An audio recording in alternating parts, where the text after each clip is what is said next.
बंधु माने ध्यानर सहित शुणु संकेत गुड़िक सूचाऊछि जे एक सरकारी डॉक्यूमेंट किंबा नोटिस शीघ्र आपणक द्वार पहुंचीब जहा तुरंत प्रश्न उठाई पारे यह मो पाखक कहीं आसी आहुरी आकर्षणीय से डॉक्यूमेंट मध्यरे एक निर्दिष्ट विवरण आपण जहा आशा करिथिले ताहाठारु संपूर्ण भिन्न होई पारे। भय को एबे मूल को नेबाको दियंतु नाही कारण ज्योतिष संकेत गुड़िक सर्वदा समस्यार सूचना दिए नाही। प्रायतः एपरी डॉक्यूमेंट एक अटकी रहिथिबा कार्य, एक अधिकार, आर्थिक लाभ, नियुक्ति किंबा एक दीर्घकालीन प्रसंग संपर्क रे प्रगति को संकेत दिए। आपणक राशि पाई परिस्थिति धीरे धीरे परिवर्तन हेउथिबा परि मने हुए। किछि समय पाई अटकी रहिथिबा विषय गुड़िक एक कार्यालय, एक विभाग, डॉक्यूमेंटेशन, एक आवेदन किंबा एक विचाराधीन अनुमति जोगु गतिशील हेबार संभावना अछि। आपण हठात एक मेसेज किंबा फोन कॉल पाई पारंती किंबा केही जणे डॉक्यूमेंट सहित आपणक घरे पहुंची पारंती। एपरी जणे जहांक गस्त आपण केबे कल्पना मध्य करि नथिले।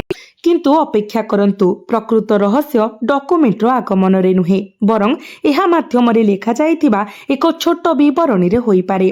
जदि आपण वर्तमान अनुभव करिसंती जे आपणक कठिन परिश्रम फल देउ नाही तेबे एहा धैर्य धरिबार समय। आपणक प्रयासर शक्ति शीघ्र एहार प्रभाव देखाइबाकू आरंभ करि पारे। चाकरी करुथबा लोकंक पई पुराना आवेदन, पदवी, दरमा, स्थानांतर किंबा विभागीय समस्या संपर्क रे खबर पाइबार संभावना अछि। व्यवसाय मालिक मानक पई देय, चुक्तिनामा, अनुमति किंबा अतीतर कारोबार सह जड़ित कागजपत्र आगको बढ़ी पारे। पूर्वरु अवरोधित आर्थिक रास्ता गुड़िक मध्य खोली पारे। तथापि शीघ्र कोनोसी डॉक्यूमेंट रे स्वाक्षर करिबा पूर्वरु विवरणी को संपूर्ण भाबरे बुझिबा अत्यंत गुरुत्वपूर्ण। एठारे सबुठारु बड़ रहस्य रहिछि। संकेत गुड़िक केवल एक डॉक्यूमेंट रो आगमन को नुहे बरं आपणक अतीतर निष्पत्ति सहित संपर्क को इंगित करे। हुएत आपण किछि पाई आवेदन करिथिले, एक निर्दिष्ट अधिकार उपरे आशा छाड़ी देइथिले किंबा एक पुराना विषय को प्राय भूली जाइथिले। कोनोसी उत्तर केबे आसीबो नाही बोली धरि नेइथिले। अतीतर सेही समस्या हठात पुनर्बार देखा जाई पारे। यह केवल एक संजोग होई न पारे। ज्योतिष दृष्टिकोणरू यह अतीतर कर्म परिणामर सक्रियता होई पारे। यह मध्य ध्यान दियंतु जे घटना गुड़िकर ई संपूर्ण क्रम संध्या किंबा राति सहित जड़ित देखा जाए। दिनटी असाधारण भावरे बीती पारे। आपणको एपरि अनुभव कराई थाए जेपरि किछि गुरुत्वपूर्ण घटी नाही, किंतु संध्या हेबा परे एक फोन कॉल, मेसेज किंबा सूचना आपणको मनर अवस्था को परिवर्तन करि पारे। किछि पई राति एक डॉक्यूमेंट, मेसेज किंबा कथावार्ता माध्यम रे परिवार मध्यरे पूर्वरु आलोचना होइथिबा कोनोसी विषय संबंधी सूचना प्रकाश करि पारे। जदि यह आपणक वर्तमानर जीवन परिस्थिति सहित प्रतिफलित हुए तेबे कमेंट बॉक्स रे जय श्री विष्णु लिखंतु। बंधु माने आपणक पई अपेक्षा करिथिबा संकेत गुड़िक केवल टंका किंबा चाकरी ठारू मध्य बहुत अधिक। पूर्व पारिवारिक उत्तेजना संपर्क रे आलोचना मध्य उठी पारे। हृदयर क्षेत्र रे अतीतर कहार स्मृति पुनर्बार उभा होई पारे एवं एक दीर्घ हजि जाइथिबा संपर्क संबंधी खबर आपणक आत्मा को गभीर भावरे स्पर्श करि पारे। तथापि सबुठारु आश्चर्यजनक प्रकाश आसीबाकू बाकी अछि। एक निर्दिष्ट सरकारी डॉक्यूमेंट जहाँ प्रारंभ रे आपणको चिंतित कराई पारे प्रकृत रे एक सौभाग्यर द्वार आड़को इंगित करि पारे, जहाँ विषय आपण संपूर्ण भावरे चिंता करिबा बंद करि देइथिले। आपणको घरे पहुंचीथिबा एक सरकारी डॉक्यूमेंट केवल एक नियमित सूचना नुहे। ज्योतिष दृष्टिरो एहार शक्ति एबे अटकी रहिथिबा प्रकल्प, एक अधिकार, एक चाकरी, आर्थिक किंबा परिवार संबंधी निष्पत्ति संपर्क एक सफलतार संकेत दे पारे। सबुठारु गुरुत्वपूर्ण कथा हेउछि डॉक्यूमेंट रे उल्लेख करा जाइथिबा एक निर्दिष्ट तारीख, परिमाण, नाम किंबा निष्पत्ति को आपणको क्षणिक पई नीरवतारे पकाई पारे कारण आपणक पई एहा विश्वास करिबा कष्टकर होई पारे जे आपण जहा उपरे सब किछि हार मानिथिले ताहा हठात पुनर्बार उठिछि। आपणक जीवन रे वर्तमान डॉक्यूमेंट सहित जड़ित जे कोनोसी गुरुत्वपूर्ण विकास को हालुका भाबरे नेबा उचित नुहे। ଏହାର ଅର୍ଥ ନୁହେଁ ଯେ ଏକ ନିର୍ଦ୍ଦିଷ୍ଟ ଘଟଣା ଘଟିବା ଆବଶ୍ୟକ, ବରଂ ସଂକେତଗୁଡ଼ିକ କାଗଜପତ୍ର ସହିତ ଜଡ଼ିତ ବିଷୟଗୁଡ଼ିକ ବିଷୟରେ ବୃଦ୍ଧି କାର୍ଯ୍ୟକଳାପକୁ ସୂଚିତ କରେ। ଏହା ବିଶେଷ ଭାବରେ ସେମାନଙ୍କ ପାଇଁ ପ୍ରାସଙ୍ଗିକ ଯେଉଁମାନେ ବର୍ତ୍ତମାନ ଚାକିରି, ସରକାରୀ ଯୋଜନା, ପ୍ରମାଣପତ୍ର, ସମ୍ପତ୍ତି, ପେନ୍ସନ୍, ଦେୟ, ଆବେଦନ କିମ୍ବା ବିଭାଗୀୟ ପ୍ରକ୍ରିୟା ସହିତ ଜଡ଼ିତ ଅଛନ୍ତି। କିନ୍ତୁ ଅପେକ୍ଷା କରନ୍ତୁ, ଏଠାରେ ଆଉ ଏକ ଗୁରୁତ୍ୱପୂର୍ଣ୍ଣ ସଂକେତ ଅଛି। ଏହି ମାମଲାରେ ଆପଣ ଯାହାଙ୍କଠାରୁ ସହାୟତା ଆଶା କରିଥିଲେ ତାହା ହଠାତ୍ ଆଗକୁ ବଢ଼ିପାରେ। ଏହା ଜଣେ ସମ୍ପର୍କୀୟ, ପୂର୍ବତନ ସହକର୍ମୀ କିମ୍ବା ଜଣେ ବ୍ୟକ୍ତି ହୋଇପାରନ୍ତି ଯିଏ ଥରେ ଆପଣଙ୍କୁ ଏକ ନିର୍ଦ୍ଦିଷ୍ଟ ପ୍ରତିକ୍ରିୟା ବିଷୟରେ ସୂଚନା ଦେଇଥିଲେ। ସେମାନଙ୍କଠାରୁ ଏକ ସଂକ୍ଷିପ୍ତ ମନ୍ତବ୍ୟ ଆପଣଙ୍କୁ ପୂର୍ବରୁ ଅଣଦେଖା କରିଥିବା ପଥକୁ ଫେରାଇ ନେଇପାରେ। ତେଣୁ ଜଣେ ଅଭିଜ୍ଞ ବ୍ୟକ୍ତିଙ୍କର ପରାମର୍ଶକୁ ଉପଯୁକ୍ତ ବିଚାର ନ କରି ଖାରଜ କରନ୍ତୁ ନାହିଁ। ଆର୍ଥିକ ଶକ୍ତି ମଧ୍ୟ ଧୀରେ ଧୀରେ ପରିବର୍ତ୍ତନ ହେଉଥିବା ପରି ମନେହୁଏ। ଯଦି ପେମେଣ୍ଟ, ବକେୟା ଦେୟ, କାଗଜପତ୍ର କିମ୍ବା ସମାଧାନ ନ ହୋଇଥିବା ଦାବି ଯୋଗୁଁ ପାଣ୍ଠି ଅଟକି ରହିଥାଏ, ତେବେ ପରିସ୍ଥିତିରେ ଗତି ହେବାର ସମ୍ଭାବନା ରହିଛି। ତଥାପି ଏଠାରେ ସତର୍କତାର ମଧ୍ୟ ଗୁରୁତ୍ୱ ରହିଛି। ଡକୁମେଣ୍ଟ, ବ୍ୟାଙ୍କ ବିବରଣୀ କିମ୍ବା ବ୍ୟକ୍ତିଗତ ସୂଚନା କାହାକୁ କହିବା ପୂର୍ବରୁ ସର୍ବଦା ଜଣେ ଅଜଣା ବ୍ୟକ୍ତିଙ୍କର ବିଶ୍ୱସନୀୟତା ଯାଞ୍ଚ କରନ୍ତୁ। ଜ୍ୟୋତିଷ ଶାସ୍ତ୍ର ସୂଚନା ଦେଇପାରେ, କିନ୍ତୁ ବାସ୍ତବ ଦୁନିଆରେ ସତର୍କତା ଅବଲମ୍ବନ କରିବା ଆପଣଙ୍କ ହାତରେ ହିଁ ରହିଥାଏ। ଏକ ନିର୍ଦ୍ଦିଷ୍ଟ ସୂଚନା ଗୁରୁତ୍ୱପୂର୍ଣ୍ଣ ହୋଇପାରେ, ଆପଣଙ୍କର କାମ ସିଧାସଳଖ ପ୍ରଶଂସା ପାଇପାରୁନାହିଁ, ତଥାପି ପରଦା ପଛରେ ଆପଣଙ୍କ କଠିନ ପରିଶ୍ରମ ଲକ୍ଷ୍ୟ କରାଯାଉଛି। ସ୍ଥାନ, ଦାୟିତ୍ୱ, ପଦବୀ, ଦରମା କିମ୍ବା ବିଭାଗରେ ପରିବର୍ତ୍ତନ ସମ୍ପର୍କରେ ଆଲୋଚନା ହୋଇପାରେ। ଯଦିଓ ଆପଣ ଚାକିରି ପାଇଁ ଆବେଦନ କରିଛନ୍ତି, ତେବେ ପ୍ରତିକ୍ରିୟା ପାଇବାର ସମ୍ଭାବନା ଅଛି। ଯଦିଓ ଫଳାଫଳ ଆପଣଙ୍କ ପ୍ରୟାସ, ପରିସ୍ଥିତି ଏବଂ ପ୍ରକୃତ ପ୍ରକ୍ରିୟା ଉପରେ ନିର୍ଭର କରିବ। ବ୍ୟବସାୟୀମାନଙ୍କ ପାଇଁ ମଧ୍ୟ ଏକ ସ୍ପଷ୍ଟ ସଂକେତ ଅଛି। ଜଣେ ପୁରୁଣା ଗ୍ରାହକ, ଏକ ବିଚାରାଧୀନ ଦେୟ କିମ୍ବା ପୂର୍ବରୁ ହଜିଯାଇଥିବା ସମ୍ପର୍କ ପୁନର୍ବାର ସକ୍ରିୟ ହୋଇପାରେ।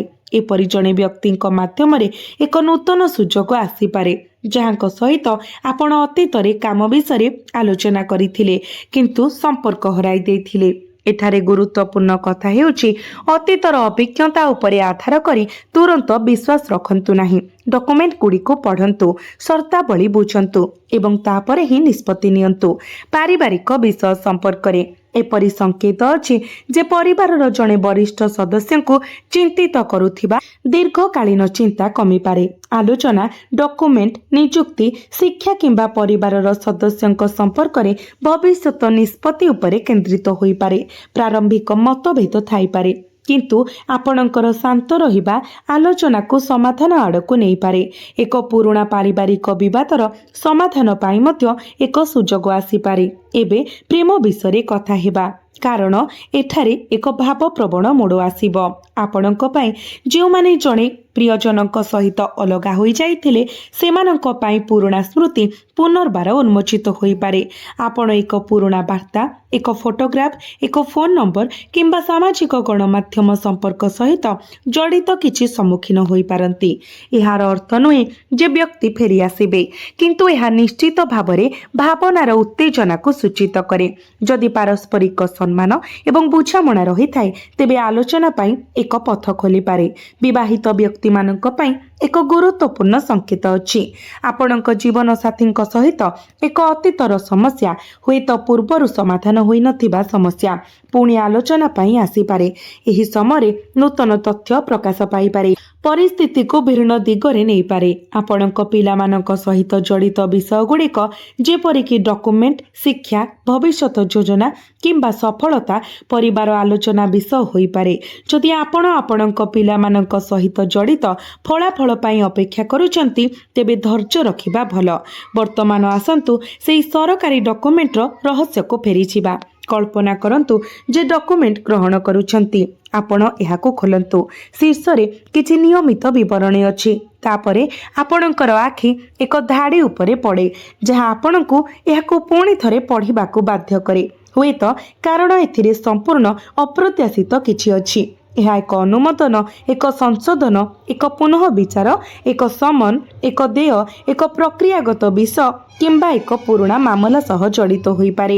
एठारे ज्योतिष शास्त्रीय संकेत गुड़िक निश्चितता नुहे संभावना को सूचाई थाए। एथिरे सर्वोत्तम रहस्य रही।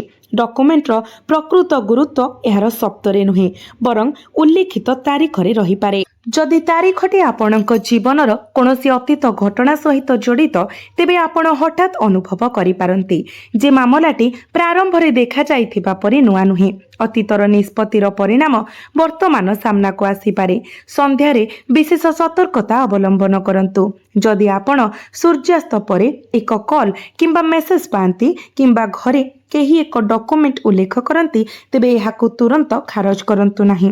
सेही कथाबार्ता सेही सरकारी कागज पछरे लुचि रहितिबा सूचनार प्रथम संकेत प्रदान करिपारे। आपणक पई रातिटे आत्मनिरीक्षण पई मध्य एक समय होई पारे। आपण एका बसी गत किछि मास धरि निया जाइथिबा कार्य गुड़िक उपरे प्रतिफलित करि पारंती जहा वर्तमानर फलाफल आड़कू नहीं पारे। कर्मर धारणा एठारे गुरुत्वपूर्ण। आपण काहाको साहाय्य करिसंती, कष्टरे थिबा व्यक्ति को समर्थन करिसंती, कष्टकर समय आपणक परिवार पई बलिदान देइछंती किंबा निस्वार्थपर भावरे काहाको साहाय्य करिसंती। एपरि भल कामर पुरस्कार सर्वदा आशा करा जाइथिबा रूपरे प्रकाश पाए नाही। केतेक समय जीवन अप्रत्याशित रास्ता मध्यमरे संतुलन पुनः स्थापित करे। एही कारणरू जो माने दीर्घ समय धरी चिंता करिसंती जे सेमानकर कठिन परिश्रम काहेकि अकृत कार्य होईछि एही समय धैर्यर परीक्षा भाबरे कार्य करि पारे। जदि आपण कोनोसी सरकारी संबंधी विषय चिंतित तेबे भयभीत हेबार कोनोसी आवश्यकता नाही। प्रथमे प्रकृत डॉक्यूमेंट को भल भावे पढ़ंतु। आवश्यक हेले संपृक्त विभागरू सूचना नियंतु एवं जड़े ज्ञानी व्यक्ति सहित परामर्श करंतु। आध्यात्मिक विश्वास आपण को शक्ति दे पारे किंतु निष्पत्ति सर्वदा प्रकृत तथ्य उपरे आधारित हेबा उचित। विरोधी संपर्क रे आपणक चारिपाखरे एपरि केही थाई पारंती जे आपणक प्रगति रे असंतुष्ट तथापि सूचना सूचाई दिए जे सेमानकर कथा किंबा सेमाने सृष्टि करिथिबा भूल बुझामणा धीरे धीरे सेमानकर प्रभाव हराई पारे। जदि आपणक विषय भूल तथ्य प्रसारित होइथिला तेबे प्रकृत तथ्य प्रकाश पाइबार संभावना अछि। तेणु प्रतिशोध नेबाको चेष्टा करंतु नाही। शांत रुहंतु एवं आपणकर प्रमाण को सुरक्षित करंतु। आपणक पई एक रहस्यर गभीरतम स्तर जहा एक सरल सरकारी डॉक्यूमेंट आरंभ होइथिला एबे प्रकाश पाउछि। आपण सुनिथिबे जे डॉक्यूमेंट टी एक पुराना आवेदन, चाकरी, आर्थिक अधिकार, पारिवारिक विषय किंबा अन्य कोनोसी रेकर्ड सहित जड़ित। तथापि वास्तवता हेउछि जे समग्र परिस्थितिर प्रभाव केवल से कागज खंड ठारू बहुत दूर रे व्यापीछि। एपरि सूचना अछि जे यह आपणक जीवनर एक अध्याय को पुनः सक्रिय करि पारे जहाको आपण बंद बोली भाबुथिले। कल्पना करंतु जे संध्या होई गला, दिनटी कोनोसी विशेष हंगामा बिना बीतीगला एवं आपण आपणकर कामरे व्यस्त। हठात घरे एक डॉक्यूमेंट किंबा एक सरकारी नोटिस विषय एक कथाबार्ता आरंभ हुए। केही जणे आपणको कागज दिए एवं जेतेबेले आपण एहाको खोली विवरणी पढ़ंती आपणकर आखि खुशी होई जाए। हठात आपणको आखि एक निर्दिष्ट नाम, तारीख किंबा निष्पत्ति उपरे पड़ी जाए। किछि मुहूर्त पाई आपण विश्वास करि परिबे नाही जे आपण भूली जाइथिबा एक विषय पुणी आपणक सम्मुखरे ठिया होईछि। एठारे सबठारु बड़ रहस्य रहिछि। ज्योतिष दृष्टिकोणरू एही परिस्थिति आपणकर पूर्व कार्य एवं आपणकर वर्तमानर प्रयास मध्यरे एक संजोग सृष्टि करि पारे।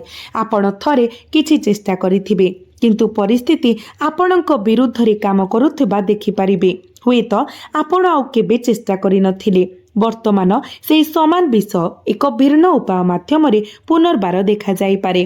फलाफल ठीक भाबरे आपण जहा चाहुचंती ताहा न होई पारे किंतु एक गुरुत्वपूर्ण सूचना आपणको आपणकर परवर्ती पदक्षेप विषय विचार करबाको बाध्य करि पारे। आर्थिक दृष्टिरू एही समय आशा एवं सतर्कतार मिश्रण आनी थाए। जदि पूर्व देय किंबा अधिकार संपर्क रे प्रक्रिया चालू रहिछि तेबे प्रगति हेबार संभावना अछि। जदि आपणक पाखकु टंका आसे तेबे एहाकु आग्रहपूर्ण भावरे खर्च करिबा पूर्वरु आपणकर आवश्यकता को प्राथमिकता दियंतु। पुराना ऋण परिशोध करिबा, परिवारर आवश्यकता पूर्ण करिबा एवं ଭବିଷ୍ୟତର ସଞ୍ଚୟକୁ ସୁରକ୍ଷିତ କରିବା ଉପରେ ଧ୍ୟାନ ଦେବା ବୁଦ୍ଧିମାନର କାର୍ଯ୍ୟ ହେବ। ଯଦି କାଗଜପତ୍ର ଆଧାରରେ ଶୀଘ୍ର ବିନିଯୋଗ କରିବାକୁ କିମ୍ବା ଦେୟ କରିବାକୁ ଚାପ ପକାଯାଏ, ତେବେ ପ୍ରଥମେ ଏକ ସମ୍ପୂର୍ଣ୍ଣ ତଦନ୍ତ କରନ୍ତୁ। ଏହି ସମୟ ଚାକିରିରେ ଥିବା ଲୋକଙ୍କ ପାଇଁ ବିଶେଷ ଗୁରୁତ୍ୱପୂର୍ଣ୍ଣ ହୋଇପାରେ। ଆପଣ କୌଣସି ଆବେଦନ, ବିଭାଗୀୟ ଖବର, ସ୍ଥାନାନ୍ତର, ଦାୟିତ୍ୱରେ ପରିବର୍ତ୍ତନ କିମ୍ବା ପୂର୍ବ ପ୍ରୟାସର ଫଳାଫଳ ପାଇଁ ଉତ୍ତର ପାଇପାରନ୍ତି। ଯଦି ଆପଣ ଚାକିରି ପରିବର୍ତ୍ତନ ବିଷୟରେ ଚିନ୍ତା କରୁଛନ୍ତି, ତେବେ ଶୀଘ୍ର କାର୍ଯ୍ୟ କରିବା ଅପେକ୍ଷା ଉପଲବ୍ଧ ସୁଯୋଗଗୁଡ଼ିକୁ ତୁଳନା କରନ୍ତୁ। ସୂଚନା ଅନୁଯାୟୀ ଆପଣଙ୍କ କଠିନ ପରିଶ୍ରମ ଶେଷରେ ସ୍ୱୀକୃତି ପାଇପାରେ, ଯଦିଓ ଚୂଡ଼ାନ୍ତ ନିଷ୍ପତ୍ତି ଆପଣଙ୍କ ଉପରେ ନିର୍ଭର କରେ। ବ୍ୟବସାୟୀମାନଙ୍କ ପାଇଁ ମଧ୍ୟ ଏହା ପୁରୁଣା ସମ୍ପର୍କକୁ ପୁନଃ ଦେଖିବାର ସମୟ। କେହି ପୁଣି ଯୋଗାଯୋଗ କରିପାରନ୍ତି। ଜଣେ ପୂର୍ବତନ ଗ୍ରାହକ ଏକ ନୂତନ ପ୍ରସ୍ତାବ ଉପସ୍ଥାପନ କରିପାରନ୍ତି କିମ୍ବା ଏକ ବିଚାରାଧୀନ ଦେୟ ଦେଖାଯାଇପାରେ। ତଥାପି କେବଳ ପରିଚିତତା ଉପରେ ନିର୍ଭର କରନ୍ତୁ ନାହିଁ। ନିଶ୍ଚିତ କରନ୍ତୁ ଯେ ସର୍ତ୍ତାବଳୀ, ଦେୟ ସୂଚୀ ଏବଂ ଦାୟିତ୍ୱ ସ୍ପଷ୍ଟ ଭାବରେ ଦଲିଲଭୁକ୍ତ। ଯଦି ଆପଣ ଭାବନା ଉପରେ ବିଚକ୍ଷଣତାକୁ ପ୍ରାଧାନ୍ୟ ଦିଅନ୍ତି, ତେବେ ଲାଭ ପାଇଁ ସୁଯୋଗ ଅଧିକ ଶକ୍ତିଶାଳୀ ହେବ। ଏହି ଘଟଣା ପରେ ପରିବାର ମଧ୍ୟରେ ଏକ ଗୁରୁତ୍ୱପୂର୍ଣ୍ଣ ପରିବର୍ତ୍ତନ ମଧ୍ୟ ସମ୍ଭବ। ଦୀର୍ଘ ଦିନ ଧରି ଏକ ନିର୍ଦ୍ଦିଷ୍ଟ ଚିନ୍ତା ଦ୍ୱାରା ଆକ୍ରାନ୍ତ ପରିବାରର ଜଣେ ସଦସ୍ୟ ଶେଷରେ କିଛି ଆଶ୍ୱସ୍ତି ପାଇପାରନ୍ତି। ପରିବାରର ଜଣେ ବୟସ୍କ ପରାମର୍ଶ ଦେଇପାରନ୍ତି, ଯାହାକୁ ଆପଣ ପୂର୍ବରୁ ଗମ୍ଭୀରତାର ସହ ଗ୍ରହଣ କରିବାରେ ବିଫଳ ହୋଇଥିଲେ। ସେହି ସମାନ ପରାମର୍ଶ ଏଥର ଆପଣଙ୍କ ପାଇଁ ଉପଯୋଗୀ ହୋଇପାରେ। ଯଦି କୌଣସି ଦୀର୍ଘକାଳୀନ ପାରିବାରିକ ମତଭେଦ ଅଛି, ତେବେ ଏକ ଆଲୋଚନା ସେଗୁଡ଼ିକ ସମାଧାନ କିମ୍ବା ପ୍ରଶମିତ କରିବାର ସୁଯୋଗ ପ୍ରଦାନ କରିପାରେ। ଏବେ ଆସନ୍ତୁ ଆମେ ପୂର୍ବରୁ ଉଲ୍ଲେଖ କରାଯାଇଥିବା ବ୍ୟକ୍ତିଙ୍କୁ ସମ୍ବୋଧିତ କରିବା। ଏହା ସମ୍ଭବ ଯେ ଏହି ବ୍ୟକ୍ତି ଆପଣଙ୍କ ଜୀବନରେ ପୁନର୍ବାର ଆସିପାରନ୍ତି, ବ୍ୟକ୍ତିଗତ ଭାବରେ ନୁହେଁ, କିନ୍ତୁ ହୁଏତ ଏକ ବାର୍ତ୍ତା, ଏକ ଫୋନ୍ କଲ୍ କିମ୍ବା ଏକ ଡକୁମେଣ୍ଟ ମାଧ୍ୟମରେ। ସେମାନେ ଜଣେ ପୁରୁଣା ପରିଚିତ, ଜଣେ ପୂର୍ବତନ ସହକର୍ମୀ, ଜଣେ ପରିବାର ସଦସ୍ୟ କିମ୍ବା ଏପରି କେହି ଯାହାଙ୍କ ସହିତ ଆପଣଙ୍କର ଅସମାପ୍ତ କାମ ଥିଲା। ସେମାନଙ୍କର ଭୂମିକା ସକାରାତ୍ମକ ହୋଇପାରେ କିମ୍ବା ସେମାନେ କେବଳ ଏକ ଚେତାବନୀ ଭାବରେ କାର୍ଯ୍ୟ କରିପାରନ୍ତି। ଏହା ଆପଣଙ୍କର ପ୍ରକୃତ ପରିସ୍ଥିତି ଉପରେ ନିର୍ଭର କରିବ। ତଥାପି ସେମାନଙ୍କର ଉପସ୍ଥିତି ଆପଣଙ୍କୁ ଅତୀତର କିଛି ମନେ ପକାଇପାରେ, ଯାହାକୁ ଆପଣ ଦବାଇ ରଖିଥିଲେ। ଏହା ହୃଦୟର କ୍ଷେତ୍ରରେ ଆହୁରି ଅଧିକ ଗୁରୁତ୍ୱପୂର୍ଣ୍ଣ। ଯଦି ଏକ ଅତୀତର ପ୍ରେମ ଆପଣଙ୍କ ମନରେ ଏବେ ବି ରହିଥାଏ, ତେବେ ଏକ ସଂକେତ, ଏକ ବାର୍ତ୍ତା କିମ୍ବା ହଠାତ୍ ସୂଚନା ପୁରୁଣା ଭାବନାକୁ ପୁନର୍ବାର ଜାଗ୍ରତ କରିପାରେ। ତଥାପି କେବଳ ଚିନ୍ତା କରନ୍ତୁ ନାହିଁ ଯେ ଅନ୍ୟ ବ୍ୟକ୍ତି ଫେରି ଆସିବେ କି ନାହିଁ। ନିଜକୁ ପଚାରନ୍ତୁ, ଯଦି ସେମାନେ ଫେରି ଆସିବେ, ତେବେ ସମ୍ପର୍କ ପୂର୍ବ ଅପେକ୍ଷା ଭଲ ହୋଇପାରେ କି? ଯଦି ଉଭୟ ପକ୍ଷରେ ପାରସ୍ପରିକ ସମ୍ମାନ, ବିଶ୍ୱାସ ଏବଂ ଉନ୍ନତି ପାଇଁ ଇଚ୍ଛା ଅଛି, ତେବେ ଆଲୋଚନାର ଦ୍ୱାର ଖୋଲିପାରେ। ତଥାପି ଯଦି ଅତୀତର ଆଘାତ ପୁନରାବୃତ୍ତି ହେବାର ସମ୍ଭାବନା ଥାଏ, ତେବେ ଆପଣଙ୍କର ଆତ୍ମସମ୍ମାନକୁ ପ୍ରାଥମିକତା ଦେବା ଅଧିକ ଗୁରୁତ୍ୱପୂର୍ଣ୍ଣ। ଭୟ ଅପେକ୍ଷା ସଚେତନ ସହିତ ଭବିଷ୍ୟତକୁ ଦେଖନ୍ତୁ। ସଂକେତ ଦେଖାଯାଉଛି, ସମ୍ଭାବନା ରୂପ ନେଉଛି ଏବଂ ପରିସ୍ଥିତି ପରିବର୍ତ୍ତନ ହୋଇଛି। ତଥାପି ଶେଷ ଫଳାଫଳ ଆପଣଙ୍କର କାର୍ଯ୍ୟ, ଆପଣଙ୍କର ନିଷ୍ପତ୍ତି ଏବଂ ପ୍ରକୃତ ପରିସ୍ଥିତି ଉପରେ ନିର୍ଭର କରିବ। ଈଶ୍ୱରଙ୍କୁ ପ୍ରାର୍ଥନା କରନ୍ତୁ ଯେ କେବଳ ଯାହା ଉପଯୁକ୍ତ ତାହା ଆପଣଙ୍କ ଜୀବନରେ ପ୍ରବେଶ କରୁ ଏବଂ ଆପଣଙ୍କ ପାଇଁ ଯାହା ଠିକ୍ ନୁହେଁ ତାହା ଆପଣଙ୍କ ଜୀବନରୁ ଦୂରେଇ ଯାଉ।